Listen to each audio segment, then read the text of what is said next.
Hello, everyone. Welcome to the Board of Supervisors workshop for our library needs analysis. I just wanted to go over this format of the workshop. The supervisors will be able to deliberate, but no decisions will be made. Our agenda includes a general recap on the library needs analysis project, which you already saw that part, but we're going to recap that. There's also a review of the report findings and recommendations, and then we're going to discuss next steps. I'm going to introduce the Library System Services team. They're from Rockwell, Maryland, and I'll hand it over to Debbie and Todd to do their own introductions. Thank you for coming. Thank you. Hi, good evening. My name's Debbie Joy. I work with Library Systems and Services here with Todd Frager. Hi, good evening, Todd Frager. I'm the CEO of Library Systems and Services, and it's been a pleasure to work with you over the last year. An absolute pleasure. So we are really grateful to be here tonight. We're really grateful for a lot of reasons. The world has changed since we were last here in January, and so we, like libraries and learning centers everywhere, we're kind of adapting and innovating and flexing as we go. So I'd love to walk through our presentation. Next slide. Thank you. So needs analysis and recommendation of services. We were selected to do a project to find out what kinds of services do the people in the township want and need, specifically as it relates to learning center or library. Next slide, please. So our goal was to really identify how can we better serve the community. So as the township has grown from kind of a bedroom community to a full service community where people want to live all parts of their lives, how can we figure out ways to better serve them? And so now through this project, we really are in a position to translate some of what we've learned into some useful and high impact programs and services. Next slide, please. So our approach was really quite robust. We started reviewing existing township data. We looked at population, we looked at projections for growth, we looked at geography, we looked at the business and retail climate. We did a deep dive into lots of existing data. Then we took a hard look at the field goals survey from last fall. That was an excellent snapshot into the community, took a hard look at that. We were here in January for 2.5 days, I think. We had focus groups and interviews with business leaders, with education leaders, with nonprofit leaders. And so really we wanted to get a good feel for what people want and need from these kinds of services.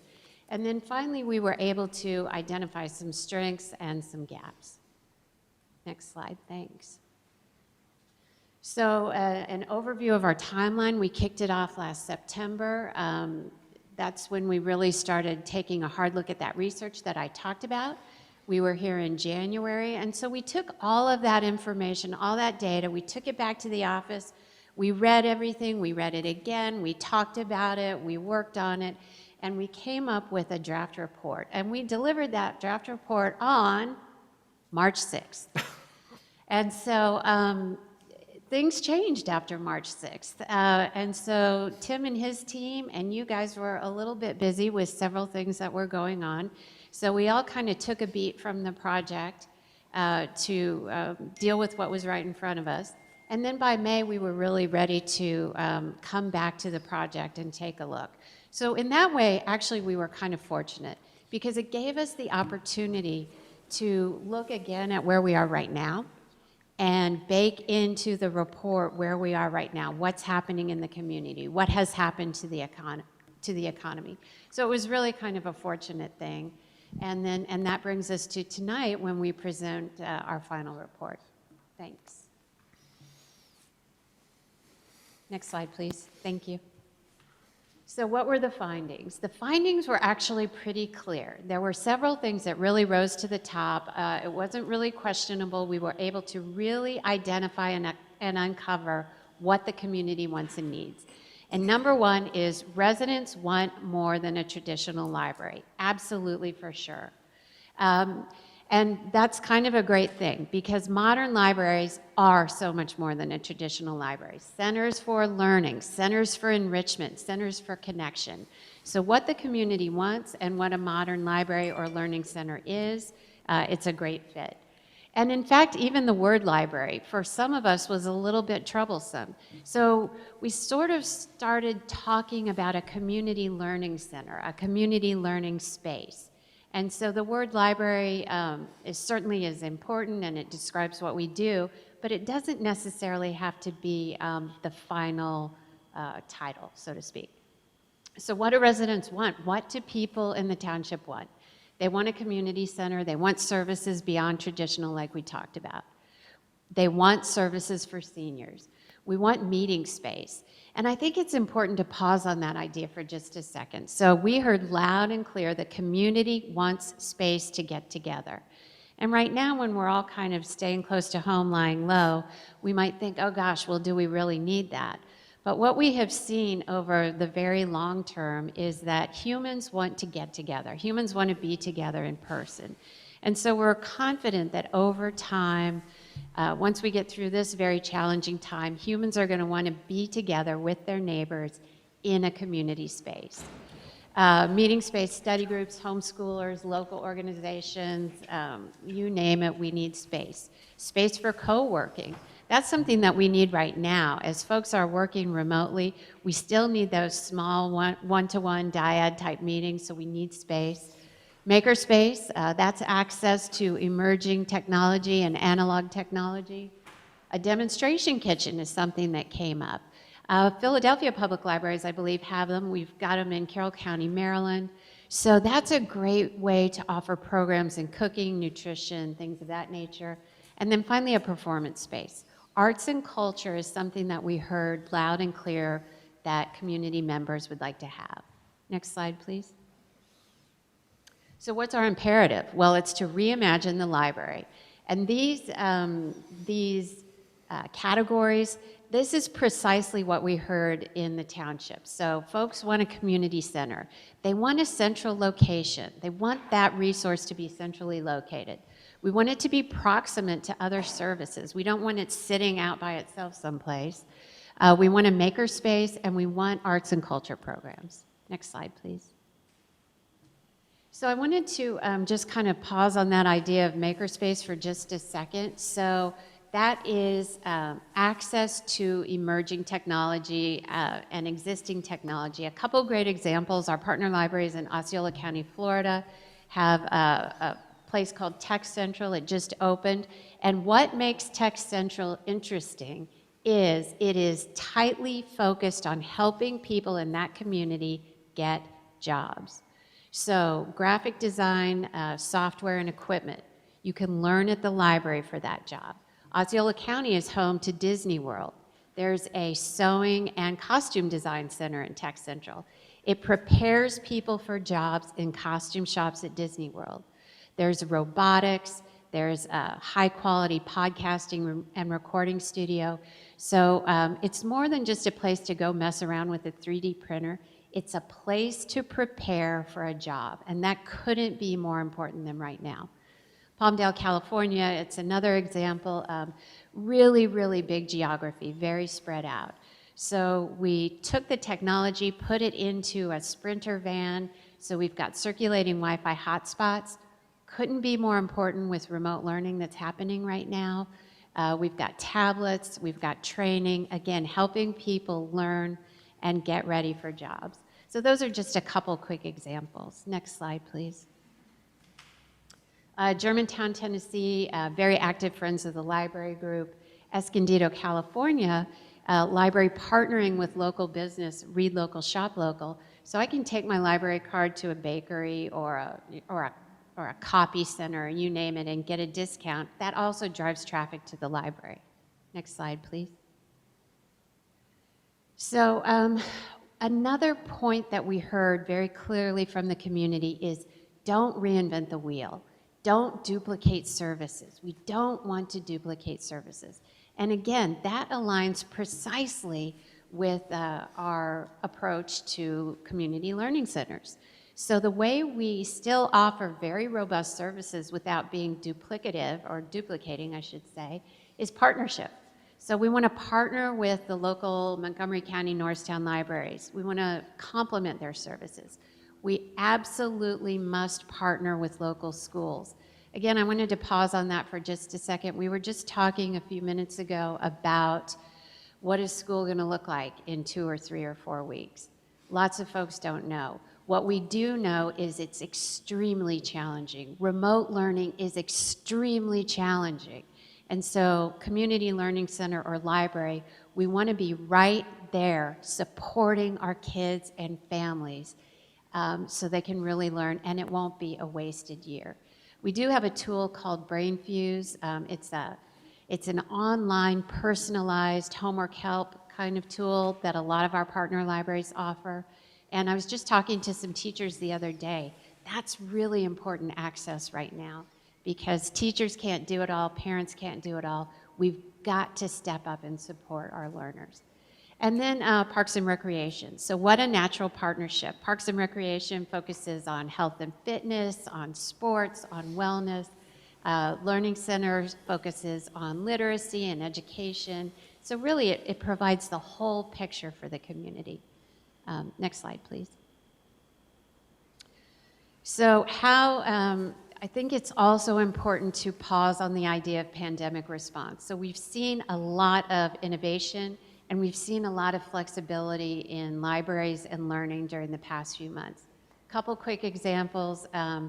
Parks and Rec and library staff in Farmers Branch, Texas, delivered library materials to people's homes when the library was closed. Lots of partner libraries across the country are using those 3D printers to print PPE for frontline workers. That's a great use of library resources. Curbside service, that's happening across the board. Daycare centers. So if a library isn't in use, or a community center isn't in use, in some communities, use it as daycare for frontline workers. And then finally, staff has even been working on contact tracing, and some library staff have talked about or been asked to do COVID testing. So these are all community resources where everybody's pitching in during difficult times. Next slide, please.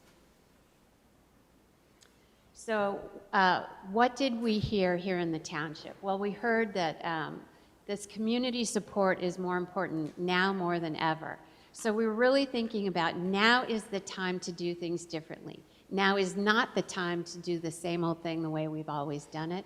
So we want to support distance learning like we discussed. We want to help residents find and keep jobs. We've been keeping an eye on unemployment claims in Montgomery County over the past several months. You guys know the numbers. You don't need me to tell you. Definitely fortunate to have Big Pharma close by. That adds a lot of stability. But we're still seeing lots of our residents who need help. They've lost their jobs. They've been furloughed. They've been laid off. They need to find new jobs.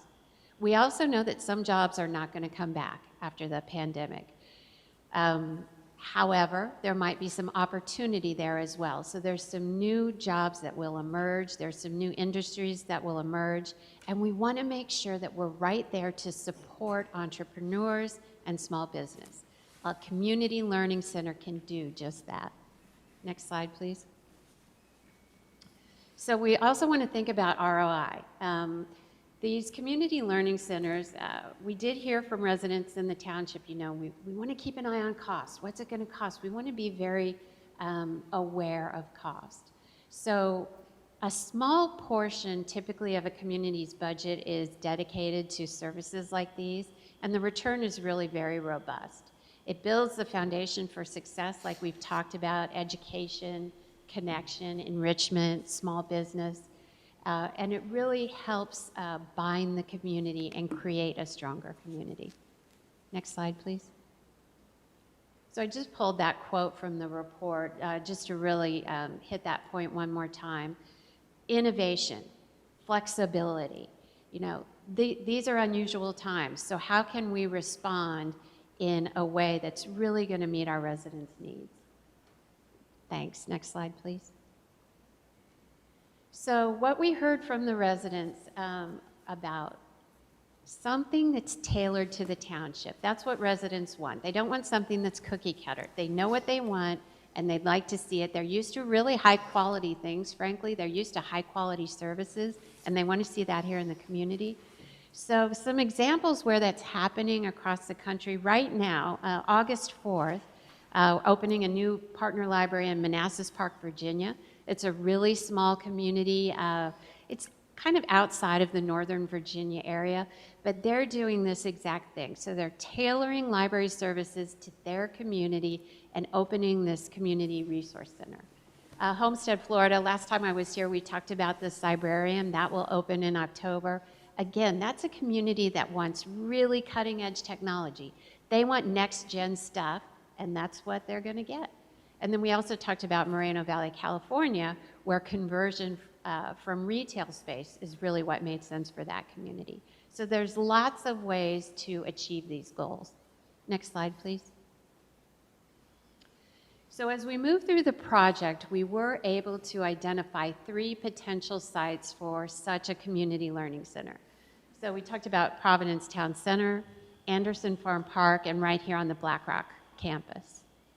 Next slide, please.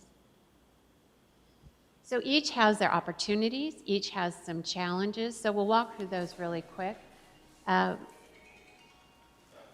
Center, it's already a high traffic area, it's already a destination, and we heard from our residents that they want proximity and they want a central location. So there's opportunities for synergy. We did hear from some residents like, gosh, we can't have a library or a learning center near a bookstore, they'll cannibalize each other. But actually, what happens, and we have data that backs this up, is people who like reading and like these kinds of materials, they like to buy them, they like to check them out. So actually it lifts both entities. So that's really not so much of a worry. Existing space, much lower cost than new construction. It's convenient, it's on public transportation. And again, that's going to be important for our residents as we move through this recession. And it's a way to offer these learning services really quickly and at lower cost. So the challenges are, there might be some space limitations, probably. Communicating to the tenants, again, about this potential that the library will be high quality and not a threat. And then we have to address possible non-compete agreements and fill out and lease costs. Next slide, please. Anderson Farm Park, a lovely area, you know, a wonderful part of the community. It's got great opportunities, space for that senior center and community center that we talked about, space for the demonstration kitchen, pardon me. Lots of synergy with Parks and Rec. So right there in the same facility with Parks and Rec, space available for the makerspace. Our residents told us that that's what they want. Opportunity to create a modern library and build that technology that is so important right in. And then it kind of creates a second campus for the township, so a second sort of central point of connection. There are some challenges. It's not as central. It's a little bit on the side of town. It would require new construction, so that's going to be a little bit more expensive. Not on public transportation lines presently. And there might be a deed restriction. We need to do a little research into that. Next slide, please. Black Rock campus, right here, right where we are. So we know we have a lot of space here. It would provide a unified township campus. That could be kind of cool for the community, another space for the community to come together. Very few site constraints. We're kind of wide open here. Again, we're not on public transportation, and it would require new construction, which we know is a little bit more expensive. Next slide.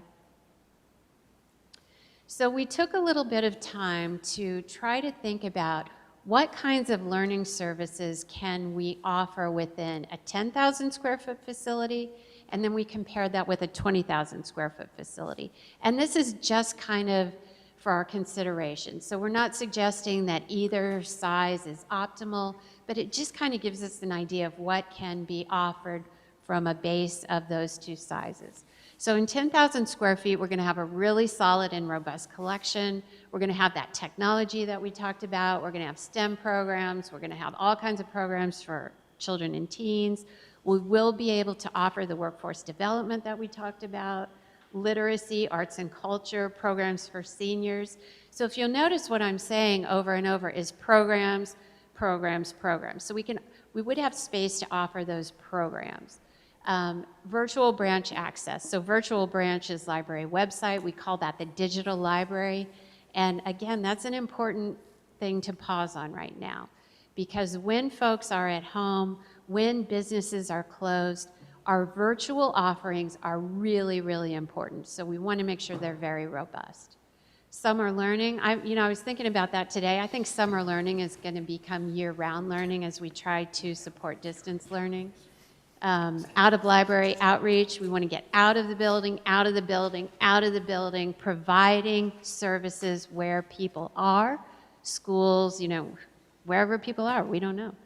And it is important to note in 10,000 square feet, that's going to be pretty limited on meeting space. Next slide, please. So 20,000 square feet, twice as big. What can we offer? Well, all the things we just talked about: collection, technology, programs for children, teens, adults, databases, digital titles, digital materials, literacy, all the programs that we can do in 10,000 square feet, plus, next slide, please. Now we're talking about a little bit of space to really start to do some other things. So for example, maybe the library or learning center could partner with the bookstore to bring an author to town and do a big author event. Out of library outreach programs, again, regardless of the size of the facility, we want to make sure our staff is out of the building meeting people where they are. Interlibrary loans, so that means that materials from other library systems can be accessed by the people in the community. Meeting space, so in 20,000 square feet, now we can start to offer some meeting space. Study groups, homeschoolers, nonprofits, all kinds of organizations. We could have technology in those meeting rooms, so like a connected conference room. That's pretty important in today's world. We want to make sure that our residents can reach out and do the work that they need to do and reach people all over the place. We might have room for a senior center, that demonstration kitchen, a performance space. And I wanted to highlight performance space for just a second. We did hear loud and clear from our participants that as many arts and culture programs as might be available for kids in the community, it's still not enough. So kids might try out for a play and there's just not enough parts in the play. There's not enough space in the choir room in the art class. So we're really not reaching all of the kids in the community. They want more. And then in 20,000 square feet, we can start thinking about something like automated materials handling. So that's a way, I don't know if you've ever been to a library and seen one, but when we return books and materials, a sorter takes those materials, it checks it in automatically, it sorts it, and it gets it back on the shelf very, very quickly. So we can start to bake in some technology into that bigger space. Next slide, please. And so that is really kind of a bird's eye view of our report. I did want to mention that communities, particularly in Manassas Park, some of the communities that we work with, sometimes starting in a facility and kind of offering some of these services, community learning center services in a smaller space is a great way to get started, kind of get our feet under us, find out, make sure we're offering what our community wants, and then we can either add other locations or move to a bigger location later. So that's important to note. And then we have a little video, if you guys will indulge us, that just kind of talks about some partnerships with partner libraries across the country.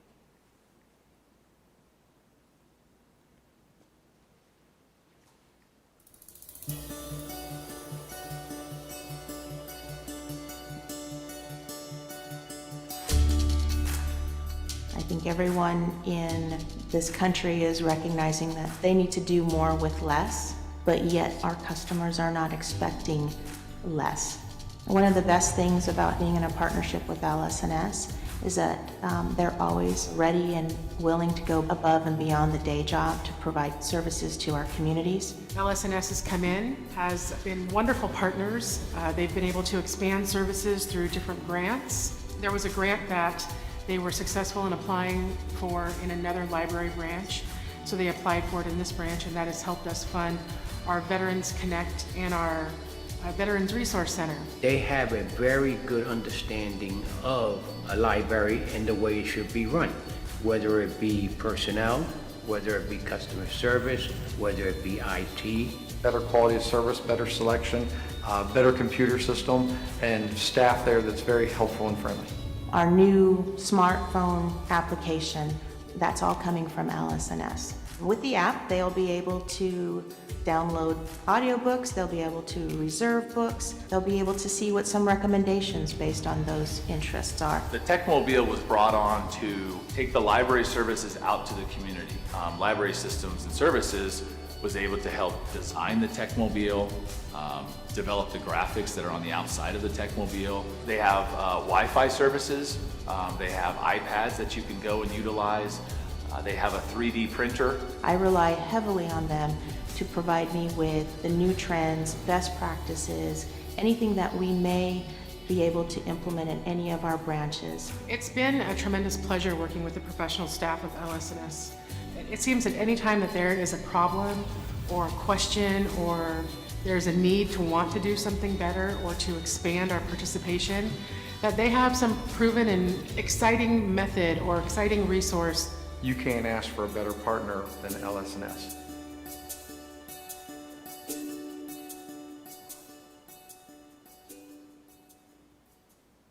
All right. So super interested and curious to hear about your thoughts and questions on the report. So what are you thinking? I have a couple things. You want to go first, Chair? Mr. Chairman? All right. Chairperson, I'm sorry. Don't get yelled at. Is the Montco library system on board? Have you spoken to them? It appears you have, because they were at a round table. We Are they did. willing to work with us? Because that's been up and down with them. Understood. We had a Todd, Tim, myself, Kathy, and Karen from Montco Libraries had a call. I think it was last week or 2 weeks ago. So we talked again, about synergies, about collaboration, about not reinventing the wheel. So I think it was a good call, and so definitely we're in communication. Okay, good. I got your answer. The square footage piece, you kind of, I had that written down. So there's a 10,000 square foot and a 20,000. Where's the sweet spot? Maybe we think 20 is too big. Where is your typical sweet spot? So there's a rule of thumb, and rule of thumbs are, it's like, what's the saying about a cup of or a free advice is worth what you pay for it. But there is a rule of thumb that we follow, which is 1 square foot per capita is a standard. But we are sometimes careful to focus too much on that rule of thumb because every community is different. And so we talked a minute ago about how in some communities it makes a lot of sense to start small. That's what's happening in Manassas Park. Starting small in a converted Parks and Rec facility. And then in 2 years they're going to move downtown and become part of a commercial hub downtown. So, if we can think about 1 square foot per capita, that can be, sort of something to think about, but I don't want it to limit our thinking. Okay. And one other thing, fundraising. As much as we would, if we vote to fund some of this, I think it's important to have community involvement. Do you, and I see on your report that there is some funding, so would you help coordinate that, or do you have resources that if we wanted to start a capital contribution campaign for, $50,000 or more, you get a name on the building or a room? I'm sure you've done that before, or do you have resources to do that? So, and I'll let Todd speak to this as well, but yes, is a short.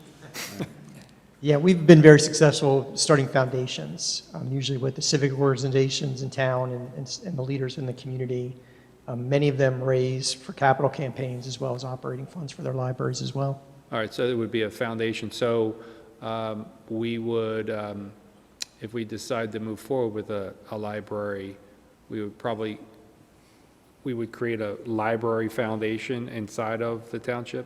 Is that what you're suggesting? Yeah, I mean, that's certainly an option that we've seen pretty widely used. Okay, and then, all right, and I guess that's why we have to talk to our solicitor to see how that would work. Al, But- we have a current township charity that we were thinking of reformatting to like a Friends type of group that would serve that function. I think we already have that entity in place. Right, I mean, because as much as folks love the township, they don't want to donate to the township. So does it also act as a foundation? So if they raise funds, we would have, I assume, like a library commission, library advisory council, something that would actively work to continue to raise money and report back to the supervisors? Is that how you see that usually work? So one of the examples in the presentation in Germantown, Tennessee, they've got an unbelievable, so you can call it different names. Friends of the Library is one name that it often might go by. Foundation, as Todd said, slightly different. That sounds nice, foundation. Shasta County, California has a very active foundation. They do a really beautiful event, fundraising event every year. The Friends model in Germantown is just one example, but they've got an amazing bookstore that's within the Library Learning Center. So they're selling so many books that they get from the library and they get donated. They're raising tens of thousands of dollars every year. So it kind of depends on what model you want to look at. Okay. I think that's how Little Providence does it. They have a foundation, a board that Right. helps manage it and then reports back. And they issue an annual report and all that stuff. Okay. Thank you. Yeah, I, so many questions, I don't know where to begin. Like, so, I guess I'm just thinking of the very next step. So we have 3 choices on location. That probably would be the first thing. I'm wondering, do you generally get cost analysis to help you decide? Or how do you guys usually proceed with making that decision? I know you gave us pros and cons, but Right. So ultimately, it becomes tailored to the community.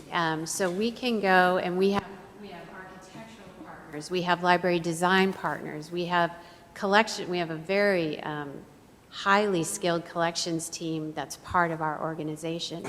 So it really depends on how the township wants to look at it. I would really encourage, and I don't want to speak for Todd, but it doesn't have to be an either or. It can be an and. So we might look at some of this and some of that. We're trying to expand the way we think about these services. So maybe we're offering some services in the existing fitness facility. Maybe we're offering some in Anderson Farm Park without having to do construction. And at the same time, we've got a base, or the collection is a hub in converted retail. Yeah, I mean, there's always a lot of factors that come into play, whether it's the capital expense, whether it's finding existing real estate. Certainly, time to build and time to bring this to market can be much faster in an existing shell of a space.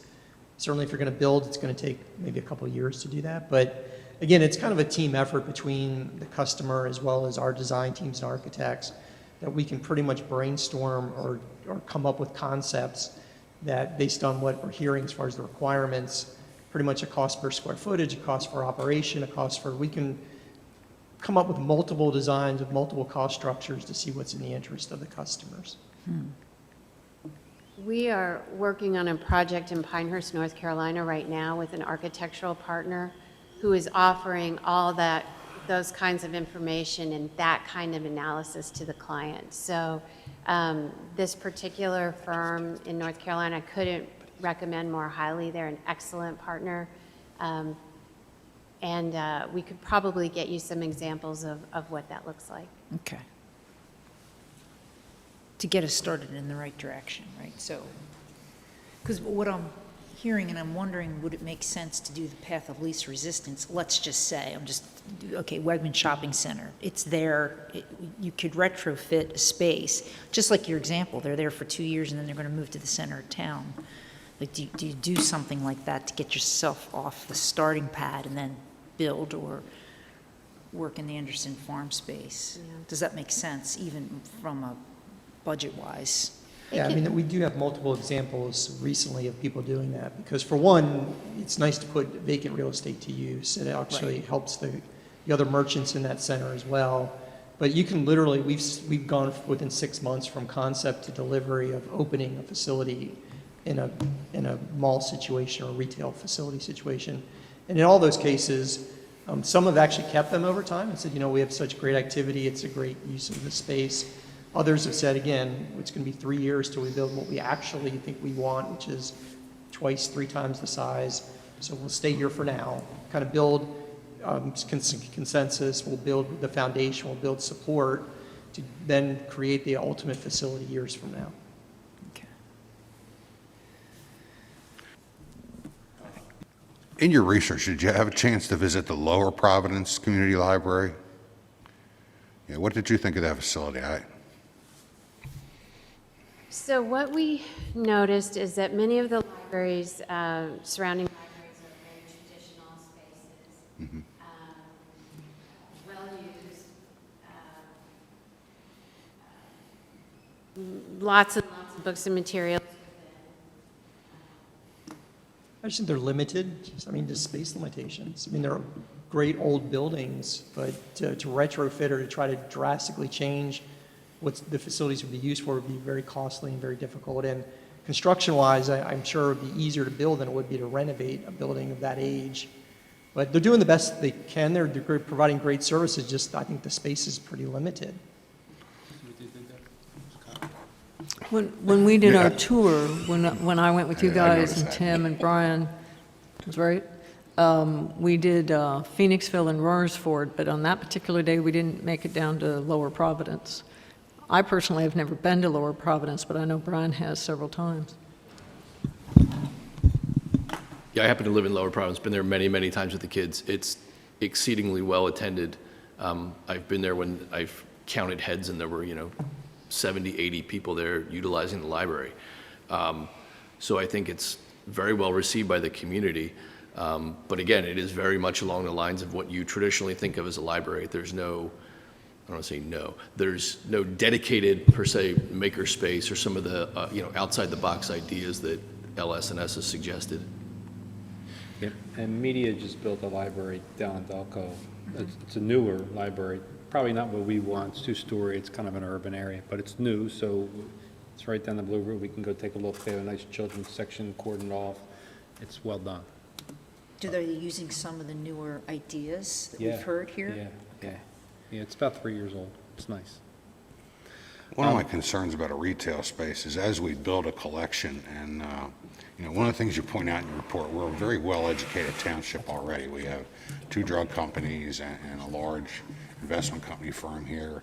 We have a high level of college education in the township, and our collection to be interesting to the community needs to be robust. It needs to stimulate minds from kindergarten through PhD. And so in a retail space, we're going to build this large collection of material, and then in a few years, are we going to be looking for a place to put it? And that's my concern. That's a great point, and that's when we also, particularly, pandemic or no pandemic, digital materials, virtual services are growing anyway. So that's when we want to take a very hard look at the digital library and make sure that that collection is excellent and robust. The one way that a digital collection, especially for a highly educated community, can be even better is digital materials are changing all the time. So even if I buy a brand new print book today, it's already dated, especially if it's a book about immunology, it's already dated today. But when we're talking about digital materials, databases, things of that nature, they're literally updated all the time. So we're providing our residents, with absolutely high quality information. One of the problems I have with doing it at Anderson Park is that nobody knows it's there. I mean, the township residents don't know that that facility is there to begin with, and there's no public transportation, and we would have to spend I don't know how much money building on to make space for all of the materials. But those are the drawbacks for me, and in my view, I think starting in Providence Town Center, building up the clientele, building up the reputation, and then opening a separate one at Anderson Park, if that's allowed, assuming we have the permission to do it. I saw your hand go up. But then keeping both of them.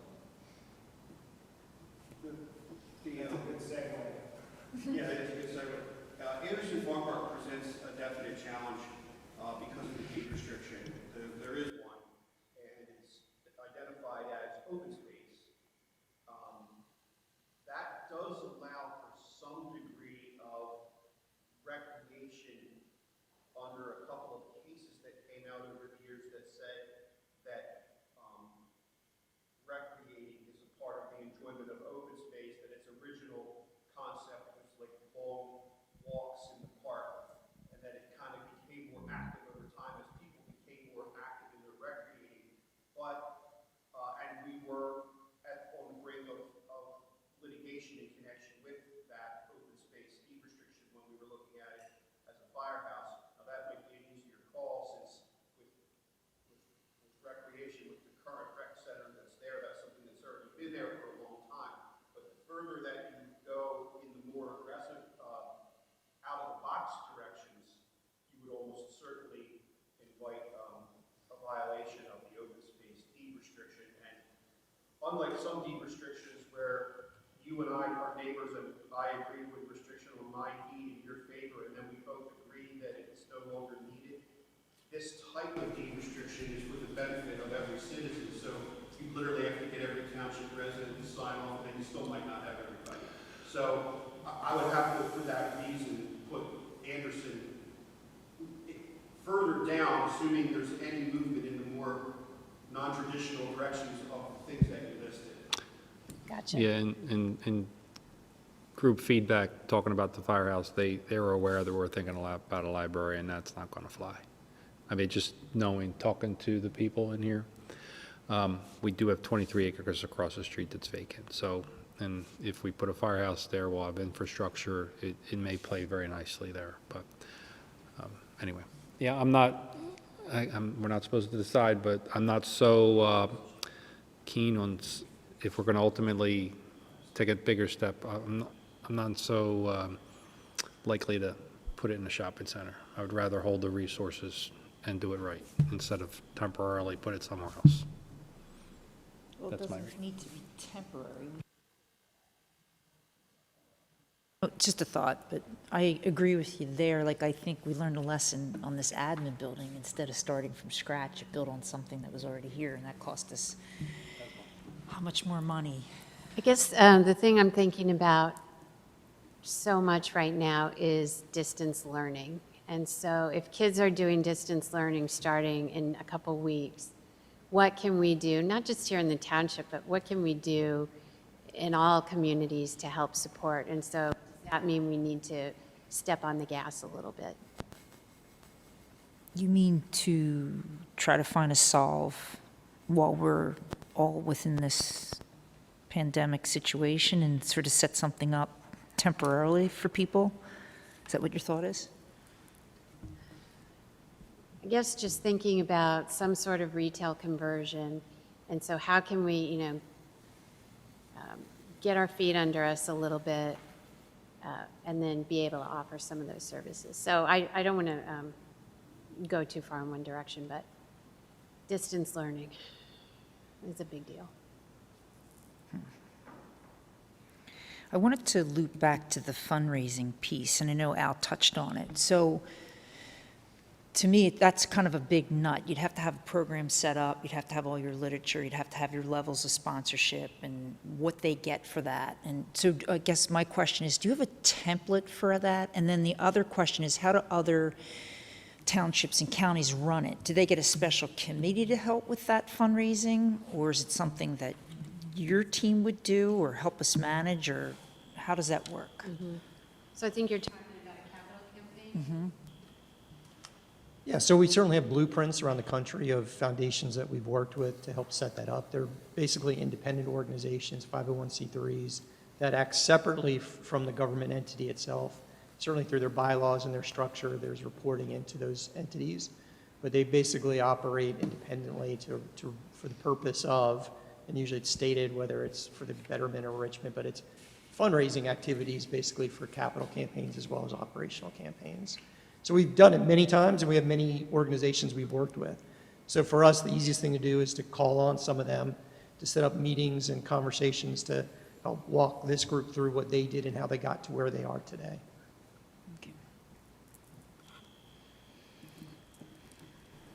Just talk a little bit about architecture. And by the way, when I asked you about Lower Providence, I took my 6-year-old grandson. We did a little survey of Royersford, Phoenixville, and Lower Providence. I was very impressed with Lower Providence. But Phoenixville is an old library. Obviously, Andrew Carnegie built that library. And but one of the things I do like about that library is that they have 2 floors. And one floor is primarily for the kids, and then the other floor is for, adults and study. And I really like that because, even though they're well separated down at Lower Providence, I think it's just nice for, each group to have their own space. The kids are there for learning, to have some fun, to bang around a little bit with games and stuff, and, and then there's tables and study on the other floor. But anyway, just a thought about architecture.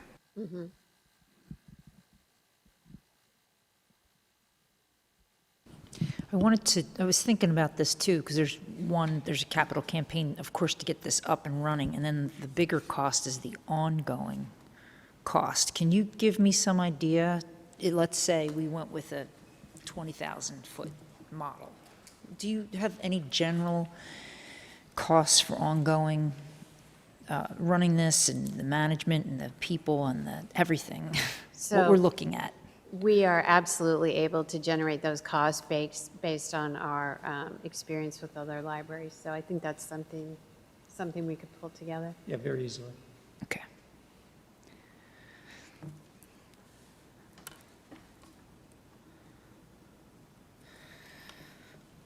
John, Other any thoughts? questions? You've been quiet. It's, there are a lot of options.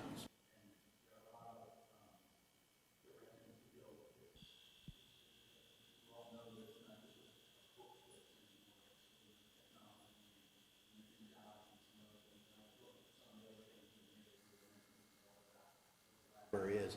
How do I know which direction to go in? How do I know what, how do I know to go in this direction and not that direction with things? It's like you've offered us so many variables on this thing, and how many of those do I put together in a package and try to offer to my residents? It's like it's almost too much for me to get a hold of in my mind. So that is a common theme for communities. So we've heard that before. So we have several things going in our favor actually here in the township. But one thing we have going in our favor is we've done this work with the community. So while it might seem kind of broad, the things that we talked about in the presentation, and I don't know if we can go back to that slide, it might be a pain in the neck, but we have a pretty decent idea of what the community wants. They want, the one that lists out I can remember, it's okay. They want arts and culture, services, not just programs, services and space for seniors, services and space for homeschoolers. So some of the makerspace, and the word makerspace can have lots of meanings, so I do encourage us not to think about it in a really narrow way, like a room with a 3D printer. A makerspace can be many, many things, but the community has already told us what they want. And then the other way that other communities have approached this is to kind of take a look at the numbers and kind of get an understanding of what we feel comfortable with. So our numbers, we might be, in a community where we can have touch screens everywhere, and the floors are made of soft material, and, you know, but we also might be a community where we need to not have every single thing. I need to probably slow down and say that more clearly.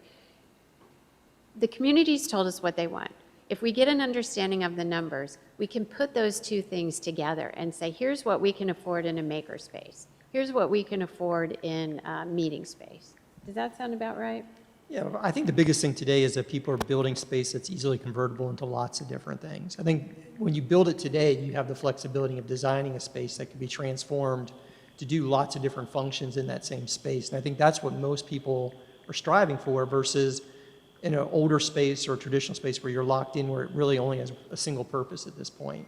So I do think, again, you can accommodate lots of different initiatives with just the creativity of how you design the space itself. A lot of open infrastructure inside. Absolutely. Yeah. Everything's movable, everything's just transformative, whether it's a storytime theater that can be transformed then into into a cooking class area. Just everything, as long as it's pretty much, movable and it's a large enough space, you can do lots of different things in those. And that can be either a renovation of existing retail or new construction. So I think if you talk to 10 library architects, they're going to say flexibility, flexibility. With respect to things on wheels, I even saw at Public Library Association convention back in February, a portable demonstration kitchen that folds up into kind of a cube, and it's on wheels, and then you open the things out. So it's really cool. I just wanted to mention that. But there are so many things, and you say, well, you're going to pick the ones that look like they're going to fly for us. Mm-hmm. And then I think the other thing that I can't quite grasp for some reason is how do you start this whole process? It's one thing, if I'm looking to open up a grocery store, I buy, there's a building over there, it's got 5,000 square feet. Okay, I'll go buy some shelves, stick some shelves in there, go to the wholesale place, buy some canned goods, stick them on there. We're not developers up here. We're different. We have different backgrounds and everything else. But how do I get from point A to Z, so to speak? So that's kind of where we come in. So we have these exceptional teams. We have a collection development team that's really just exceptional, decades of experience. So they take a look at the community and say, it's called an ODC, Opening Day Collection. This is the opening day collection. We're going to design it for this community, and this is what we think or what we know community members want based on all the factors that we understand. We work partners, library designers who select furniture, fixtures, and equipment. Technology, we have a really great technology team who help tailor the library's technology to the community. So in a community like the township, we might not want just a whole bunch of big old desktop stations. It might be more flexible. But that's kind of the beauty of the model, is we do have all these experts who know exactly what to do. I get that, but it doesn't do me any good when I'm looking at the big picture, when this thing finally opens and the doors open and everybody comes in and you start utilizing this. I'm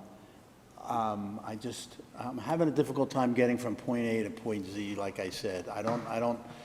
It's good that you have all of these people. How large do I make this thing in the beginning, or do I make it so that it's small and big enough to expand on? Do I, and how much money do I want to put into this thing? Am I, let's start off with a small budget, then increase it every year. I don't know.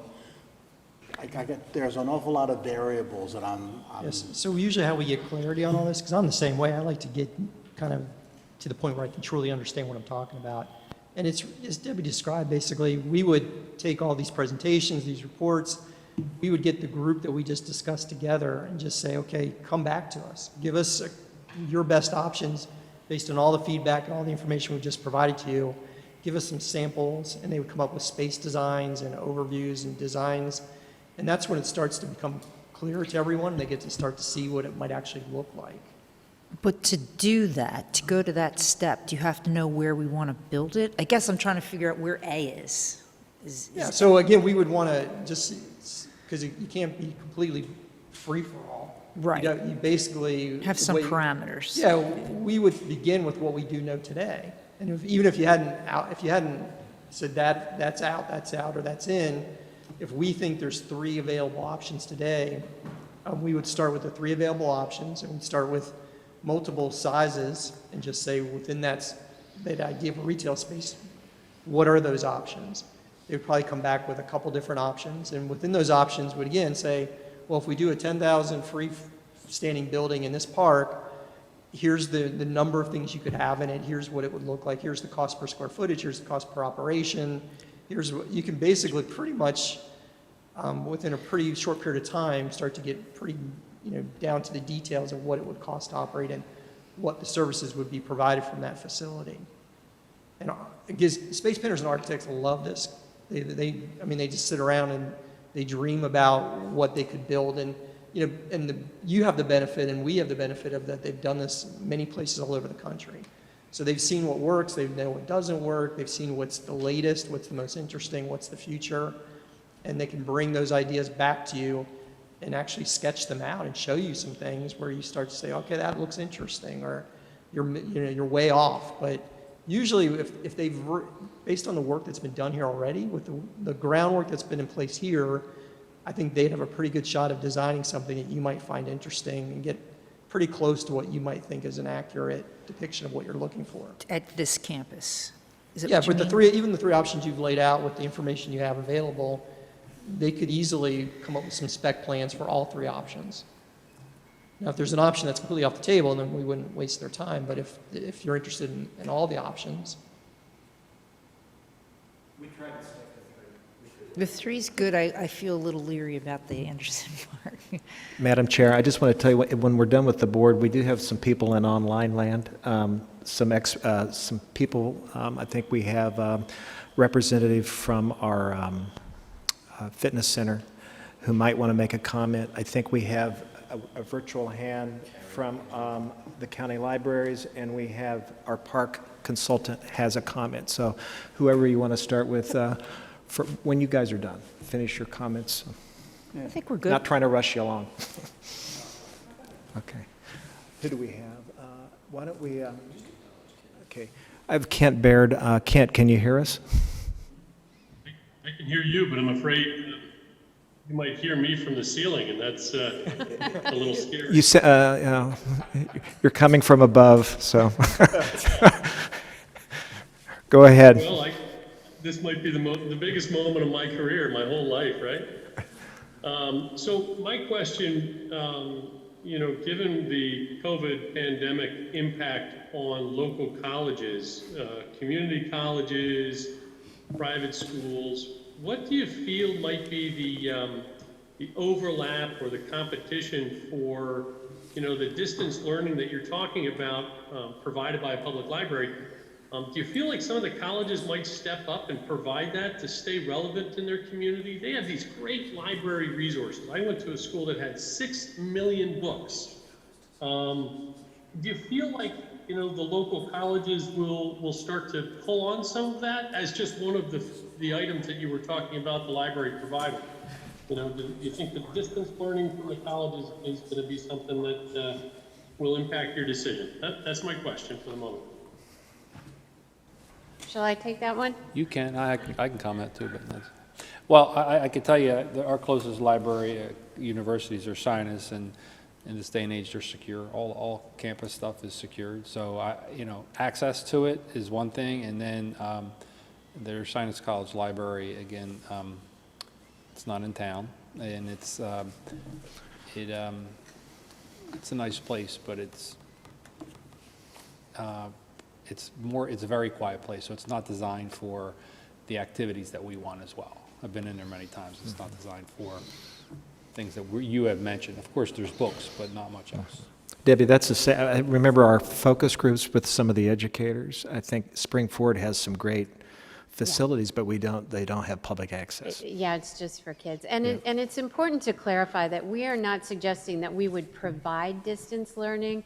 we're here to support distance learning because distance learning needs all the support that we can provide. But that really does summarize. Yeah. So did you have a question, or do you want to come up to the, well, we're social distancing, so. You want the microphone? Oh, no, that's fine. I think everyone can hear me. So I know there's the deed restriction on Anderson Farm Park, but I know a lot of you are not too excited to have it there. But in our small conversations with libraries and having our recreation center IFP, who manages our staff there, you know, we've come up with a lot of creative ideas to help integrate Anderson Farm Park Recreation Center with the library. I think it's too soon to count that out. I know that a lot of the public doesn't know the recreation center exists. That's part of my job to make it the opposite of that and have a lot more people coming in that building. But I think it's too soon to completely count that space out. I'd really like to see, you know, we can really share a lot of our program ideas, a lot of the programs and things that were presented, you know, our team is trying to accomplish. We have IFP there already. They do yoga classes, they're doing all about fitness classes. That is easily integrated into some of the proposed programs with the library. So I think we can have a better partnership relationship with the library if we're in the same space. I feel like if we have too many places around town where that might be easier for public transportation, it's not as easy as to equate, oh, park and recreation, library services, the township has all these offerings at this one location. It does make it a little bit easier for people to understand where we are and what we're doing and where we're having events. In terms of public transportation, if we are building somewhere, could that not be something that we can start looking into now to have it as a drop-off at Anderson Farm Park? Could we not have busing there? Could we not rent? Upper Marion has, I forget the name of that bus company that they use, but Upper Marion has a special fleet that they use that takes less active seniors to their spaces. So we could possibly have something along those lines too. I just feel like I understand the deed restrictions and everything, but I feel like there might be some better way to make it a whole instead of have us all separated around. We have David Rambo, I believe, with his virtual. Do you want to put him on since we're talking about this? David, are you on? No, it just said he's using an older version of Zoom, so we couldn't connect to his audio. Oh, so we can't hear him. Okay, I guess that's why he was texting you. Our next one is Karen D'Angelo. I believe she's our representative. She's our representative from the county libraries. Can you unmute her, please? I unmuted myself. Can you hear us, Karen? Can you hear me? Yes, go ahead. I can. All right, thank you. I'm Karen D'Angelo, and I'm the Montgomery County Public Library's District Consultant Librarian. Thanks for having me here tonight.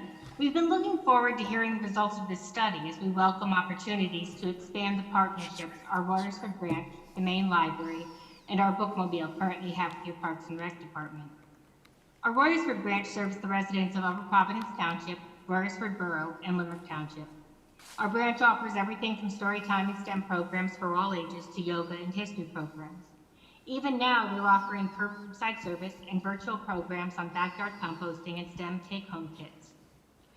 In addition to the many programs that happen at the Royersford branch, library staff has been doing programs at Anderson Farm Parks for a number of years. In fact, there's a live kids concert happening on August 5th. That's a collaboration between the Upper Providence Township Parks and Recreation Department and the Royersford branch. Our books go round in Words on Wheels bookmobiles, visit preschools and senior centers throughout Montgomery County.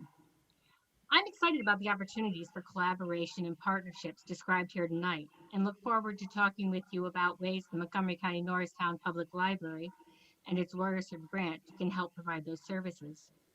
As the District Consultant Librarian, I'm also your liaison to the State Office of Commonwealth Libraries and would be happy to discuss the Pennsylvania Public Library Code with you further. That's all. I have a question. Is the Lower Providence Community Library, is that part of your Montgomery County system? The Montgomery County Library District. Yes. Is Lower Providence Library part of your system? It's a difficult question because the Montgomery County libraries include Lower Providence. The Montgomery County Norristown Public Library is the main library and the district center, and it has 4 branches, which include the Royersford branch. I believe Lower Providence is considered an independent library, but it's. Oh, really? Okay. It's affiliate, it has, through interlibrary loan, they have a network relationship with the county. Okay. If you saw the organizational Because chart. I've been a little confused about the county system, that everything is not tied together and integrated. I don't really understand that, but, so I'm just curious. Thank you. We're not really a system, we're a district, and it includes all of Montgomery County, and that is confusing. There's plenty independent libraries, and some of those independent libraries have branches. The district center is one of the ones with 4 branches. Did that help?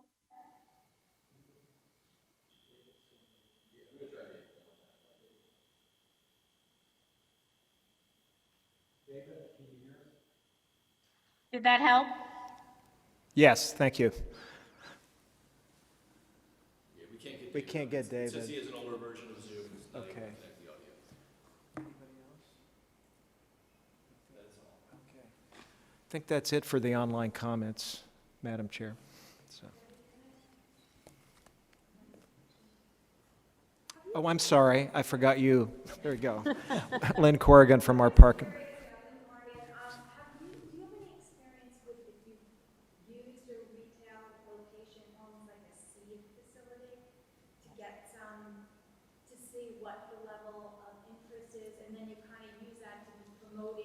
what you're building or what you're doing, and then kind of, which might handle something what Lori was saying about concern at Anderson that it's not well known. Well, that could perhaps Exactly. kill 2 birds with 1 stone from a marketing perspective. Exactly. We recommend that frequently, so it gives us a chance to build awareness about community learning services, library services. It gives us a chance to get staff out into the community, talking about the library or the community learning center. So it really is a great way to get a foothold in the community, get people interested and excited, and then when it's time to perhaps do a capital campaign or something of that nature, you've already laid some groundwork. So that's a really great point.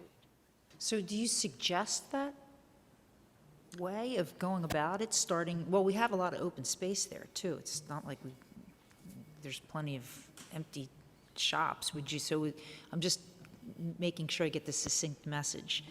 Are you saying to start there, that's what you would recommend? And not to say we might vote for that or not, but I just want to get your opinion. So again, we've seen a couple different options, but certainly having that retail location, you can be up and running relatively quickly. And again, the key for that is once you get a staff on the ground, a library director and entire staff, it becomes part of the community, integrated within the community, working with the school systems, working with all the partners within the community. It really helps to formulate before you go out and actually physically build that building, that you figured out exactly what you think you want to do. So in a way, again, it's kind of, it's a place to try things out, it's a place to get established, it's a place to build support that then can lead to probably an easier decision as to, on a large capital expenditure, what you want to do. Especially if it's not already underway. It's one thing if you've already committed to a large structure and it's going to be a multi-use facility, and by the way, it's going to have a library. But if none of that's underway, then at this point, it's kind of a blank slate.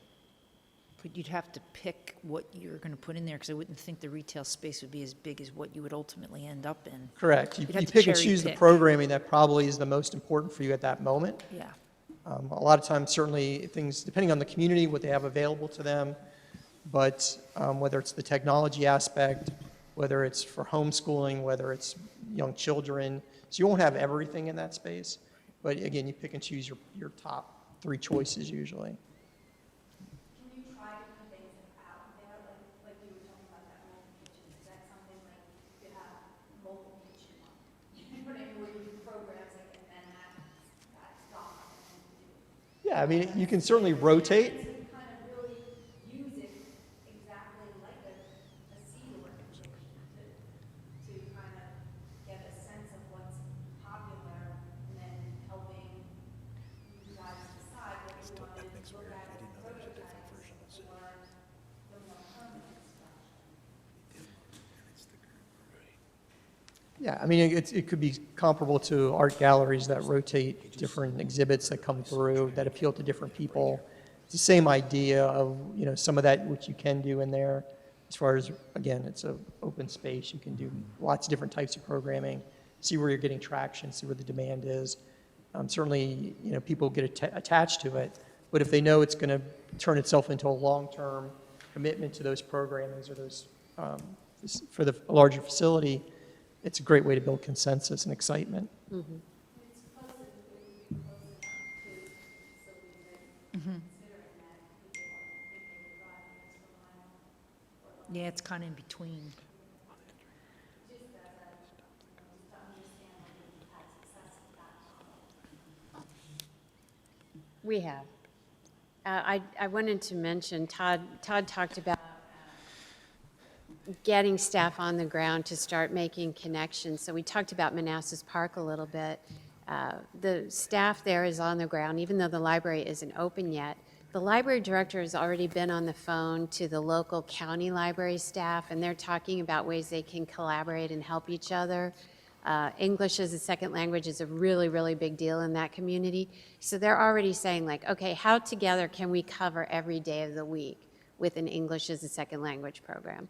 So that is a wonderful example of the kind of collaboration I'm talking about.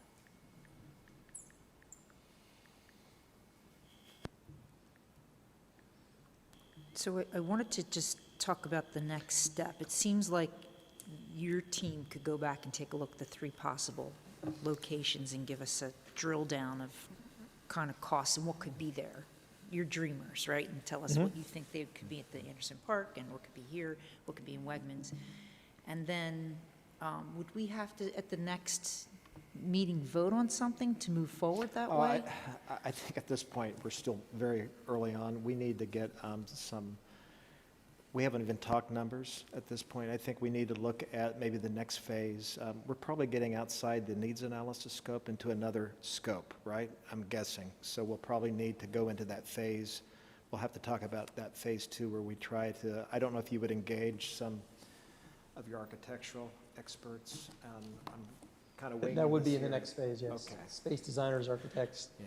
I think it's not too early to talk about this as part of our capital improvement program, because there's going to be a lot of upfront work. What type of fundraising, if we do fundraising, what we do, the square footage. I'm hoping you would have, like, with that 10,000 square foot facility, what that equates to in acreage needs. So that's something Brian and I can get out the GIS system and see, does it work across the street or doesn't? Absolutely. Joe? Does that answer your question, Helene? Did I answer your question? I don't Sorry. think we're at the decision-making phase. No. yet. No, I just wanted to make sure we're getting to the next step correctly. Joe, how do we find out whether or not what we're planning for the library, we would have to get more concrete plans before we could figure out whether or not it would fly with the open space deed restriction? At Anderson, Yeah. there's really very little that would be square up with the deed restriction. You would be hoping that the neighbors would not pursue a challenge to the deed restriction, because really even a traditional library pushes the envelope of recreation, and recreation pushes the edge of open space. So we have that, the rec center there, any change could trigger that, and with all that comes with it, we saw with the other year's lawsuit, I think we need to score that one low. So one way we could find out is say, we're going to do this, and then, Put a sign up there in front of the rec center, and then I'll call you around 9 tomorrow morning. yeah, that's kind of what I figured. Thanks, Joe. It sounds like we may be coming down to 2 options from what I'm. Well, at least I don't want to waste your time if that's not even viable. Well, that was my question too, is that I guess a library is not recreation or very. My concern is the synergies. I think we talked about this. One of the nice things about Anderson Farm Park was the synergies between Parks and Rec. And you shared with me your experiences in Upper Marion, where by having a separate library and a separate community center, there were some redundancies, which we'd like to try to avoid that, right? It damages the foot traffic between both centers.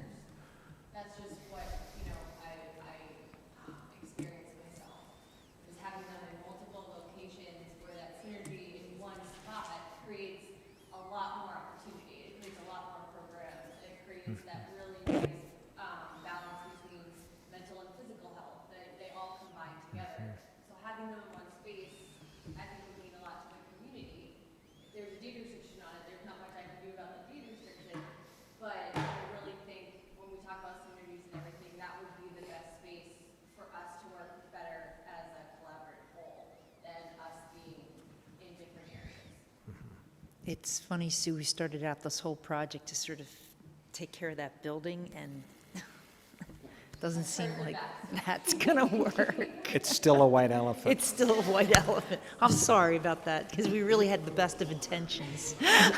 Sue and I totally agree with you that the synergy between Debbie, Joy, and Todd's ideas and the synergy with the rec center and the fitness center, the whole thing is fabulous. But yes, we would have to build on to that building quite a lot. And as Joe said, we're not sure that the neighbors are going to go for it. Well, we just talked if it's a community center complex with the emphasis on the recreation.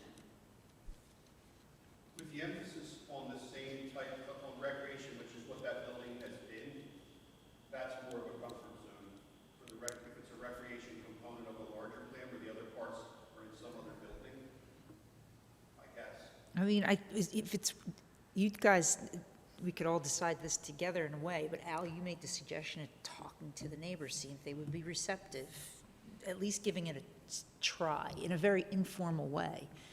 If they're not even going to go for that, then we know we're not going to go any further legally. Really, it's so hard to corral everybody who has an opinion on that. You really need to be very, very cautious with that deed restriction at this point. I'm surprised, they'll be here next meeting, whenever that is, but they're going to say, here you go again. And it's a battle. It's a battle, and it will be a battle. So, and personally, I'm not going to fight that battle, not for this, because they're very, and rightfully so, they're very defensive and touchy with it, rightfully so. So, and it's questionable, and we'll spend resources doing it, and our solicitor's all but saying it's not a good spot. That's what we pay him for. He's done a lot of research on this, a lot of research, because we already went in that direction. It just didn't work. So, again, I met several groups back here, and they hammered on a firehouse, and they said, oh, by the way, we hear you're thinking about a library. Don't even think about it. So that came out in the meetings. So. Debbie, I guess I think the challenge is, I still think we need to find those synergies, even if the Anderson Farm Park doesn't work out. Maybe you look at the Anderson Farm Park stays as a satellite, or maybe a satellite function in its current state, and then we work somewhere else on it. There's no reason why you can't put programs in there. Yeah. So as important as a facility is, and it's important, the people are more important. So good collaboration, good teamwork between the two teams, or the one team. You know, really it's just one team. We're just all one team that's trying to provide these great services. So I think it really boils down to the people. When we talk about Learning Center and Library, we're very focused on getting out of the building anyway. So to be able to, you know, it's kind of almost a staffing thing. Let's just make sure we have enough staff that we've got folks who are offering programs in synergy with Parks and Rec at Anderson Farm Park. So facilities, yeah, it's important, but really, really people. Do we have any other discussions? I think we're a little over time, and I want to be... 8:20, not too bad. Yeah. Anything else? Madam Chair, if it's all right, I'm going to ask LSS to, maybe articulate something in a phase two. I guess we're done with phase one. Maybe phase two is the next, and then we'll bring this before the board. I think we're ready to go to that next. We wanted to get your feedback tonight. It's been a real pleasure to work with Tim and his team and you guys. It's been an awesome project. Never could have predicted the events of the last few months, but to see the work and care, it's really been great. So thank you very much. Yeah, thank you. Great, thank you. All right. I'll call this meeting to adjournment.